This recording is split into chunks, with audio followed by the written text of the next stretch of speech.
The Wyoming wind howled like a lonesome wolf across the Thorne ranch, whipping dust into the air and rattling the loose shingles on the old farmhouse. Elias Thorne rocked back and forth on the porch swing, his broad shoulders hunched under the weight of exhaustion. In his arms, tiny Mira, barely 6 weeks old, wailed into the twilight, her cries sharp as barbed wire. It had been 21 days since Sarah slipped away, taken by a fever that burned hot and fast, leaving Elias a widower at 34, adrift in a sea of grief and newborn need. The ranch stretched out before him, 500 acres of sagebrush and scrub, dotted with black cattle that grazed like ghosts in the fading light. It was his blood, this land, passed down from his pa, who'd tamed it with sweat and steel. But tonight, it felt like a prison. Elias had buried Sarah under the old cottonwood by the creek, her grave marked with wild flowers he replaced daily. The neighbors had brought pies and prayers, the hands had shouldered the chores, but none could quiet Mira. Formula soured her stomach, bottles slipped from her frantic gums. Elias's hands, rough from roping steers, shook as he tried to soothe her. "Hush now, darlin'," he murmured, voice cracking. "Papa's here." Stars pricked the indigo sky as Myra's screams peaked. Elias paced the porch, boots thudding on warped boards, tears carving tracks through the dust on his cheeks. He was a man built for breaking horses, not hearts. Sarah had been the gentle one, her laughter like spring rain, her touch the anchor in storms. Now, the house echoed empty, her apron on the hook, her scent lingering in the sheets. He'd hired old Mrs. Breer from town to help days, but nights were his war. A crunch of gravel snapped him alert. Headlights pierced the dark, bouncing up the rutted drive. Elias froze, Mira clutched tight. Who'd come at this hour? Trouble, most like, coyotes at the calves, or worse. The engine died with a cough, and a door creaked open. Footsteps, light, deliberate, approached through the gloom. A woman stepped into the porch light's weak halo, tall, with auburn hair tumbling loose like autumn leaves, and eyes green as the distant pines. She carried a lantern in one gloved hand, a basket in the other. Her coat hung open over a simple dress, the fabric straining across her chest in a way that spoke of recent motherhood. "Evenin', Mr. Thorne," she said, voice soft with a Georgia lilt, warm as cornbread. "I'm Clara Hale, heard 'bout your loss from the quilting circle in town. Couldn't shake the thought of you out here alone with that little one. Brought some supper, biscuits, jam, and, if you'll hear me out, I might could ease her fussin'." Elias eyed her warily, the lantern casting shadows that danced across her freckled face. She was maybe 30, pretty without trying, curves softened by life, a quiet strength in her stance. Strangers didn't knock on ranch doors uninvited, not in these parts. But Myra's wail twisted the knife deeper, and something in Clara's gaze, kind, not pitying, cracked his armor. "Don't know you, ma'am," he said gruffly, shifting Mira higher. "But she ain't taken to nothin' but her mama's." His voice trailed, the word milk too raw to speak. Clara nodded, unperturbed, setting the basket down. She unbuttoned her coat fully, revealing damp spots blooming on her bodice like ink on parchment. "Lost my man a year back. Boys too now, weaned and runnin' wild. But these," she gestured faintly, cheeks pinking, "they're still full, achin', truth be told.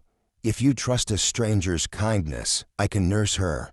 Just till she settles, no debt owed." The offer hung there, bold as brass, tender as dawn.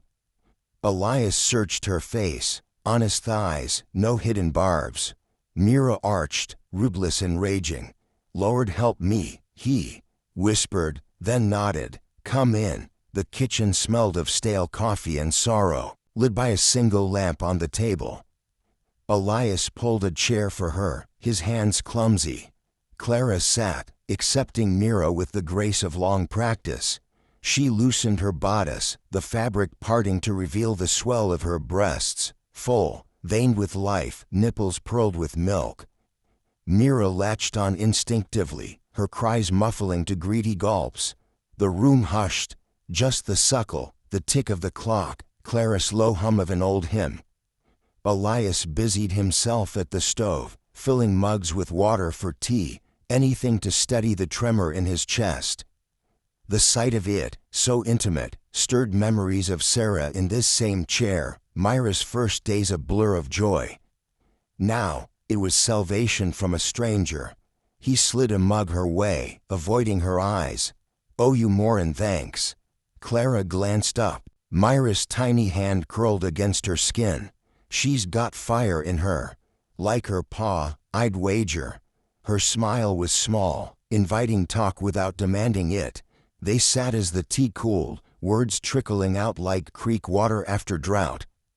Elias spoke of Sarah, their meeting at a barn dance, her wild spirit matching his quiet steel. The ranch as their dream, nearer the promise fulfilled too soon. Clara listened, then shared her own scars. A husband lost to wanderlust and drink, a hasty move west with a toddler in tow, goats for milk and grit for company. "Folks leave spaces," she said softly, "but new ones grow if you let 'em." Mira dozed off, sated, her breaths even. Clara adjusted her dress, buttoning with care, and passed the baby back. Elias cradled her, the weight lighter now, and carried her upstairs. For the first time, sleep came easy, no whimpers to shatter the dark.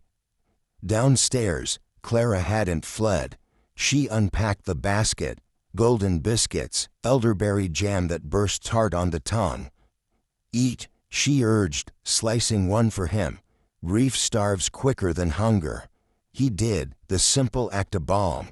They talked till the lantern flickered low, about the land's cruelties, the bighorn stars, the ache of beds gone cold. Dawn edged the windows when she rose. "I'll come tomorrow, if you'll have me. Nights are for healin'." At her truck, Elias caught her arm. "Why us? Why now?" She met his gaze, thumb brushing his wrist, a spark in the chill air. "Been hungry myself, Elias. Someone fed me once, turnabout's fair." Then she drove off, dust swirling in her wake. The rhythm built like a summer storm. Clara came each dusk, baskets of goat cheese, wild greens, stories spun from her drawl. She nursed Mira while Elias mended tack or stared at the fire, her presence thawing the house's chill. Laughter crept in, tentative, then free, over shared suppers, her boy Tommy arriving weekends to chase chickens with Mira gurgling approval.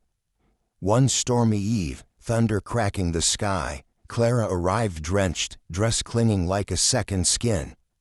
Elias wrapped her in a quilt, fire roaring in the grate. Mira fed hungrily, and as rain lashed the panes, Clara's hand found his. "You're healin' too," she whispered. Their lips met, slow, searching, brief yielding to grace. Cloves whispered away, her body, warm and giving, pressed to his. Milk beaded between them, slick and sacred, as he'd tasted life renewed. They moved as one, storm mirroring their fervor, fierce, releasing pent floods. After, tangled by embers, she traced his scars. "This ain't pity," she said. "It's want. Stay," he breathed, and she did. Months wove them tight. Clara's goats joined the herd. Tommy claimed a pony. Mira walked, her first steps toward Clara's open arms. Grief for Sarah lingered, a quiet ache, honored in stories shared, but joy bloomed wild. On a golden October day, under the cottonwood, Elias knelt with Sarah's ring resized. "Build forever with me." Clara's yes was a vow, sealed with a kiss's windside benediction. Years on, the ranch pulsed alive, herds thriving, laughter echoing. Elias and Clara on the porch, Mira and Tommy grown, chasing dreams of their own. "You knocked," he said, hand in hers, full of more than milk. She smiled, full of hope, best knock I ever made.